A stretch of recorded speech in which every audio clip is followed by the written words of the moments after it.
Welcome back.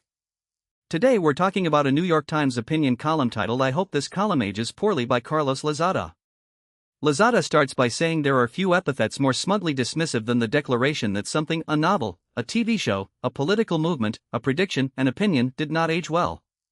He explains that this criticism is a double condemnation. Just being factually wrong isn't enough.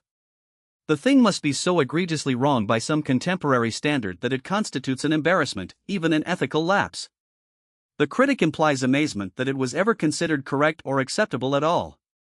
Lozada points out that not all errors merit this critique. Take Yale economist Irving Fisher, who shortly before the 1929 crash asserted stocks had reached a permanently high plateau.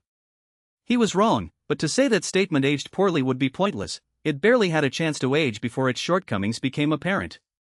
In typical use, Lozada writes, the aging poorly gripe supplants yesterday's wisdom with today's and is oblivious to the possibility that we may add something new to that wisdom tomorrow. TV shows are a frequent target. He describes a hilarious, well-constructed bit by a comedian who explained how Looney Tunes cartoons have not aged well, considering how frequently disability, racism, sexism, and violence are played for laughs. Pepe Le Pew holds women against their will. Other characters scheme to murder one another. Speech impediments are mocked. And as for Elmer Fudd in Bugs Bunny, this hunter wants to kill the bunny except for when the bunny puts on women's clothes.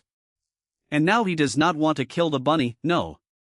He is sexually attracted to the bunny. The comedian decides turning on Bluey and learning about empathy is probably a better use of our Saturday morning. Writing in early 2018, at the height of the Me Too movement, a Washington Post journalist looked back on once popular shows like The West Wing and found that, with the benefit of hindsight, some romantic relationships no longer appeared sweet or cute but rather inappropriate or, in the popular pejorative of the time, problematic.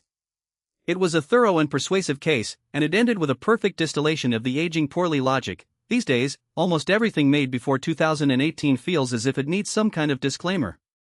Except, Lozada counters, lots of stuff was made before 2018.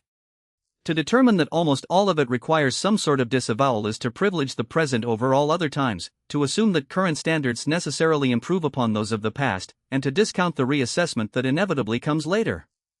As the writer noted, the rest of The West Wing, which ended its run in 2006, is still a really good show.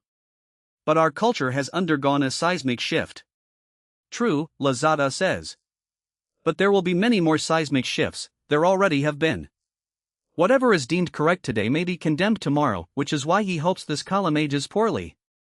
That's the column. Thanks for listening, and we'll see you next time.